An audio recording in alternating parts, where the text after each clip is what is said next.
All right, guys, what's going on? In this video, we're going to go ahead and cover data buckets, okay? This is going to be probably one of the longest videos here. I'm trying to make it short and just kind of to the point.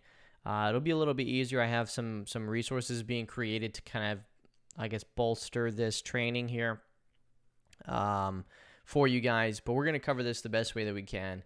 And after this is kind of the magic sauce, and this is kind of this plays a really big part in the automated lead gen challenge, as far as, like, if you understand this, and then in the future you ever join in on the automated lead gen challenge, this will be a huge part in you fully being able to understand how you can take your data and then throw it into an automated lead gen type environment, and really be able to bolster and succeed that much more. I don't know why I said bolster twice. I guess I like the word. So let's go ahead and do this. So we're talking about data buckets. Most people, they just think of it pretty flat, right? They think, I have, they think of it like this, just a single, plane, and on this plane sits their data. Well, in all reality, that's not how it works. Because imagine, like, you're running on this plane, and then all of a sudden the plane ends. And what happens now? Where does the data go? Well, the data usually falls off somewhere. And then what happens is another investor picks it up down here. Well, we want to be able to have something in the middle here to be able to catch this so that it doesn't fall off and we don't lose it to somebody else. The problem is that most people, when we think data, we think of, potentially all data, right? We're thinking anything from, our high equity to our probate. We have all this data, and we're thinking of marketing to it here, here, here, and so on. So what we're going to do is we're going to explain to you, I'm going to show you basically how we can do this a bit different. So let me go ahead and copy this here. In fact, let me just go ahead and do duplicate this one. Let's make a whole extra page here. Oh, what just happened? Oh, well, that's weird. Okay, that was weird. Let's go ahead and just create a whole nother one here. So let's have this here. Okay, so we're gonna look at this from a couple different scenarios. We're gonna assume in this very first one that we're brand new, right? And we're just now getting data. Normally, what do we start off with? Most people starts off with high equity. So we're gonna assume someone only has high equity data, okay? So we want to understand, how can we get the most out of just this one list? Well, we want to break our data up into buckets. So first, let me explain what a bucket looks like. So here's a bucket. Really, it's a box. And when I was coming up with this concept, I wanted to think about, how can I create something that is known to everybody? It's a pretty common thing, something that's already become popular. And push it into REI Sift so that people understood by looking at one little box, they understood exactly the type of data and the current status of that data. So I created this. And what this is, put simply, is a box that I modeled off of the periodic table. We call it the periodic table of data. So in the middle here is the list type. In the top right corner is if that record, the record count. And what I mean by record count is, you might have a list of high equity, but is that high equity list also on another list, or is it only on high equity? And this will make more sense when we get into REI Sift. But let's say, for example, this person, one of these high equity records are also vacant. Well, if they're high equity and they're vacant, then wouldn't we want the vacant properties separated? So that's where the 1 comes from. We only want high equity. And this is an example. That number can change. Then we have WN for with numbers and NN for no numbers. And in the top left corner, we have the status, okay? So for example, NA stands for no answer. Or we might have DNC or whatever, okay? The reason why that's important is because we can add multiple different, types in here. So if we wanted to build a marketing campaign, we can just say, yes, I want all my high equity, only on high equity, and only fill in the blocks that fit the type of marketing we're going to do. So let's do a couple of these. So what if, for example, we want to do a cold calling campaign? Well, we're going to go ahead and say, great, I'm going to do high equity. I need numbers, so WN, only on high equity, and we're going to leave that blank. So right here, I'm saying I want all high equity with phone numbers. That's only on high equity, and that's it. Or maybe, and what's cool is you can build out whatever goes in this box here. You can have a rubric in your own business that stands for whatever you want. So let's just say, I've attempted to call these people multiple times. So this is like call attempt 3. So CA3 might be call attempt 3 in your business. So it's really cool. So that's an example of what the data bucket is. Imagine a periodic table. And essentially what we do is we take our data and we break it into these different buckets. So we're going to go ahead and create some more buckets here of what list your buckets could only ever be in. Okay, you can only have, no matter what kind of data, let me move my keyboard here. You can only ever have 4 different buckets. The first bucket is high equity. Let me make these a little bigger here. Let's just start with drawing like a standard bucket, and then we can try and make it bigger here. Okay, so high equity with numbers or no numbers, only on high equity, and then whatever our status is. Our status doesn't matter. Okay, so that's one bucket. The next bucket is vacant, which is represented by a V, with numbers or no numbers, only on vacant. So that record is vacant, but I mean, technically, actually, this could be 1+. So it could be on the vacant list, it can be on vacant list, and then it could have high equity, it could be tax delinquent, it could be tax delinquent probate. It's just vacant. And I'm going to explain this in REI Sift. Okay, so now we're going to duplicate that. And now we have our ouchies. And our ouchies list are all the lists that essentially are pain points, right? So they might be, probate. They might be tax delinquent. It doesn't matter. There's some sort of vexation, okay? Now,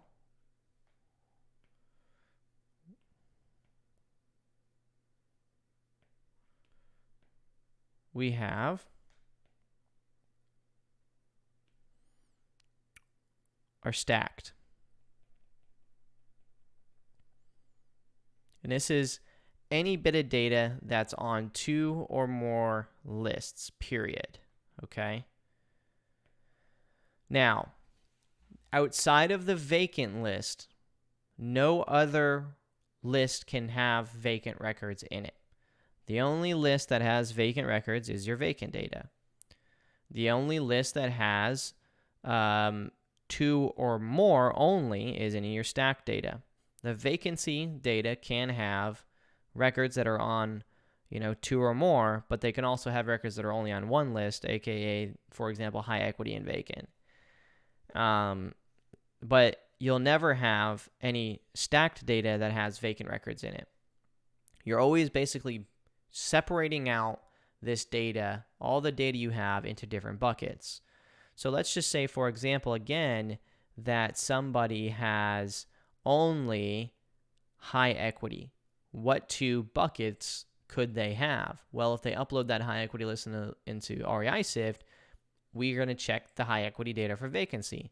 So they're going to be able to run campaigns based around this bucket and this bucket, and that's it. But what if they get a tax delinquent list and they add a tax delinquent list inside of their account? Great. Now they have the potential to have also these two buckets. So what kind of campaigns could they run? They could run for example, high equity and only high equity. They could run a only vacant. They could also run a two-stack or more, being that it's on high equity and tax delinquent. And they could also run an ouchies campaign for all the properties that are only tax delinquent and not on high equity. And then the variable that comes in as well, is it skip traced or isn't it skip traced? Because if it's skip traced, then we have the with numbers or we have the without phone numbers. And now that all starts delving into different marketing cycles. So, the biggest thing that you need to take away from this are, the different types of buckets. I don't care what list you get, it's going to fall within one of these, buckets, one of these boxes. And I've tried to draw an actual bucket. Maybe I should call it data boxes. Maybe that makes more sense, but, or the data table, I don't know.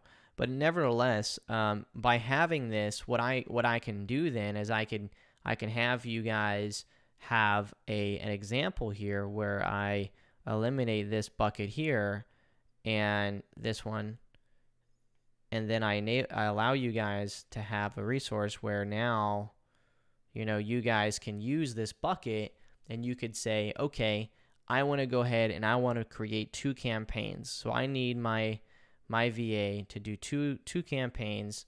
So let me tell her exactly what I want her or him to create. So I just send her or him, I send them high equity, 1, no numbers, and that's it. So that would be that one campaign. And then maybe vacant with numbers, all vacancies, so 1+, and then boom, there's that. And then if I wanted to give an identifier, maybe, call attempts or whatever I want to put in the top left corner, I could. But by looking at this, automatically my VA knows now that I want a high equity that doesn't have phone numbers, and I want a vacant campaign with phone numbers, just all vacants, right? And they can see that visually by just seeing that box, and they can go ahead and they can pull that list. And you can even in REI Sift here pretty soon, you'll be able to actually just create presets around these different boxes. So you can just filter by the data based off of the presets. So it's really powerful when you box your data into these different boxes, because it allows you to then market to all of your data and hit everybody, but in very specific ways. For example, like high equity with no numbers. What if you didn't skip trace all of your data? Maybe you only want to skip trace, the records. There's actually something in the middle here that we don't talk about. And it's this little box. It's imagine the data right in between the with numbers and no numbers, and we'll call that skip traced with no results. How do you market to them? Okay, that's another thing. So it's going to depend on your budget. We're not going to cover that too much inside of this training on getting into REI Sift. This is more so to show you the ecosystem side of it. The idea that when you upload your data, even though you might be uploading one list, you might have 3 different buckets that's inside of that list that you can start marketing to. And it's all going to dictate off of your budget on, do you start sending direct mail or what goes where. We're going to talk a little bit about marketing cycles in the next video to give you an idea of, if you had high equity and only high equity, what kind of marketing cycles could you do against that to start generating deals and marketing right away. And I'm going to show you how you can do that in REI Sift real quickly. I'm going to do that later on when we get into the system. Right away, I'm just going to show you not so much application, but theoretical. And then you'll be able to piece together the application side of it once we go through and I show you how to skip trace records and REI sift and everything else. So I hope this was valuable to you. I know it seems super basic, right? It's like, okay, well, you just drew like 5 squares and then put numbers in between it.